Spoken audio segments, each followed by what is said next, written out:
Hello everyone, welcome back to another episode of r/PettyRevenge. In today's episode, I know it's been done before, but I had so much fun doing this myself. Forgot to tell me about the piano? Fine. Neighbors won't quiet down, then I'll just drown out the noise. Peter the toolmaker makes another change and gets caught. Before we get started, make sure to subscribe so you will never miss a video. So let's get started. I know it's been done before, but I had so much fun doing this myself. So my husband left his phone at the cash register of a big box do-it-yourself home store Saturday. He realized this when he got home, so he returned to the store and the cashier told him, yeah, the guy behind him took it, WT actual F. He comes home and I text his phone offering $50 to have it returned. I get nothing. Sunday night, he receives an email from his carrier that his phone is being reset to factory settings. The kicker is that the dirt bag with his phone had submitted his email somewhere in the process, so we have his email. I spent the rest of the night signing this email up for every annoying newsletter I could think of. He's now receiving daily updates from 3 erectile dysfunction newsletters, a couple of Mormon newsletters, a cross-dresser newsletter, a drag queen newsletter, a neonatal care newsletter. He's now a member of Moms for Liberty and apparently eager to volunteer in every way possible for them. I posted to Facebook what I was doing and one of my friends asked for the email. I shared it and she pulled up a subreddit on when someone annoys you, how to sign them up for bulk emails, so he is now receiving over 1,000 emails a day. Hope he enjoys his new phone. Forgot to tell me about the piano? Fine. Posted this elsewhere as a reply but thought why not add it here. I used to work for a moving company and had a job doing a smallish apartment move. Sometimes on these jobs you get customers who think they know exactly how to do your job, office workers suddenly being experts at manual labor, being rude and dismissive and putting on a macho persona, etc. These were those types of customers. Even though there were 5 of them, 3 guys and 2 girls, nobody had told us that amongst their few bits and pieces there'd be a whole-ass piano to move from another location. They knew it was an additional service. Not only that, but they didn't want to pay for the extra 5 minutes it was going to take for me to stop off at one of our other vans to grab the special dolly we had specifically for piano moves. There was no way I wasn't using the dolly, so against all my advice and not wanting to back down, they drove on ahead to the house where the piano was, to move it outside ready for the van because, PFFF, how heavy could it be? On they went while I turned off to get the dolly. It was literally 1 street away, but I thought I'd take an extra few minutes to let them find out exactly how heavy a piano is. This was all on the clock anyway. Sure enough, by the time I got there the 3 lads were in bits, sweaty and red-faced. The piano? They had moved it about 1.5 feet, and damaged the floor and the wall in the process.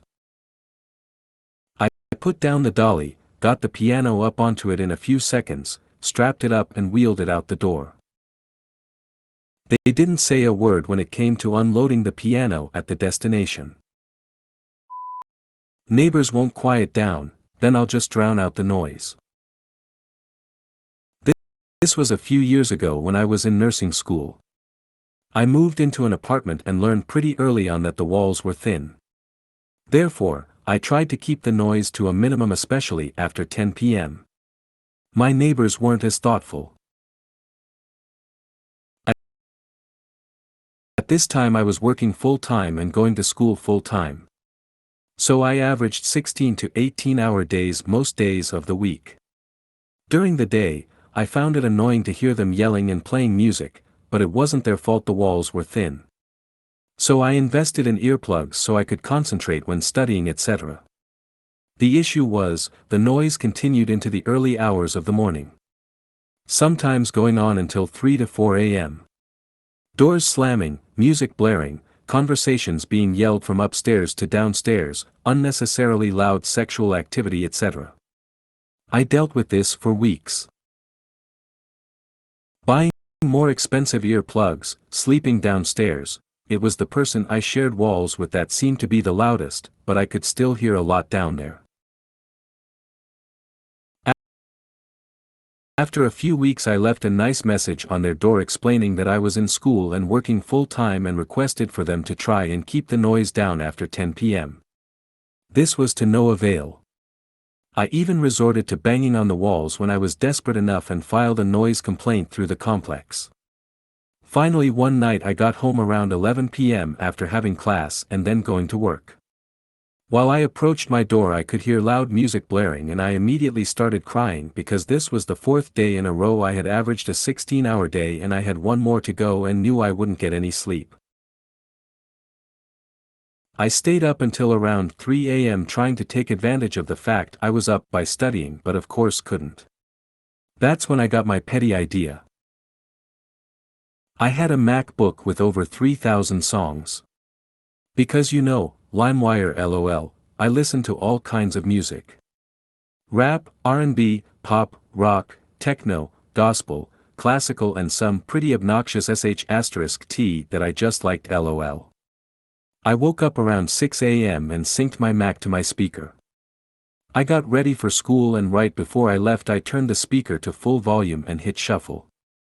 I left knowing that I wouldn't be home again until after 11 p.m. When I pulled up I saw that all of my neighbors were sitting outside on their porch. I got out the car and they were staring daggers at me. As I was walking up I could hear my music blasting and I just smiled. They watched me until I opened my door and I looked over and said, "Y'all have a good night," as I walked into my house. I did note one of them giving me the finger LOL. I kept the music going at full blast until about 2 a.m. when I just was too tired to be petty. Needless to say I enjoyed a few months of peace and quiet after 10 p.m. Whenever they became too rowdy I would bang on the wall and the noise would stop almost instantly. I moved out shortly after. Peter the toolmaker makes another change and gets caught. This was early 90s. Yes, progressive die designs should have been done in CAD, but these were not for a couple reasons. In traditional progressive die design, what is important is A. The strip layout, showing how the part is progressively blanked and/or formed. B. Split line dimensions. The splits between blocks to create critical dimensions. Everything else was up to the toolmaker. Our hero, Peter the toolmaker, did quotations for new dies, and designed them as well. His quotes, for the time required, came out of thin air. Once they got the job, he would design the die. Some thought went into his progressive die designs. But all the math was done manually, and he was sloppy. In this shop, toolmakers worked from the original pencil drawing. Sooner or later, a mistake shows up in a split line dimension, which affects every dimension after it in the progression. Big problem. Toolmaker, MOTME, eventually figures out the problem. Shows it to Peter. Peter takes the original drawing back to his office. Figures out his mistake, changes the drawing. Then runs to the president to complain that the toolmaker made a big mistake. President comes to investigate. I can only imagine how much fun this was. Follow the drawing, get chastised for it.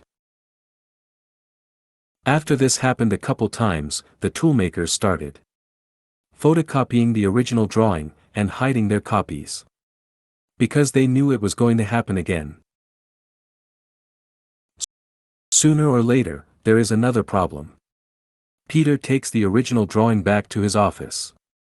Figures out his mistake, changes the drawing. Then runs to the president to complain that the toolmaker made a big mistake. President comes to investigate. Toolmaker, not me, pulls out his photocopies for President to see. Toolmaker explained exactly what happened and why. Toolmaker explained that this had happened before. Peter was exposed. Peter looked like a complete ass in front of the president. If you made it to the end of the video, thanks for watching. Don't forget to like, subscribe and share, and we will see you in the next video.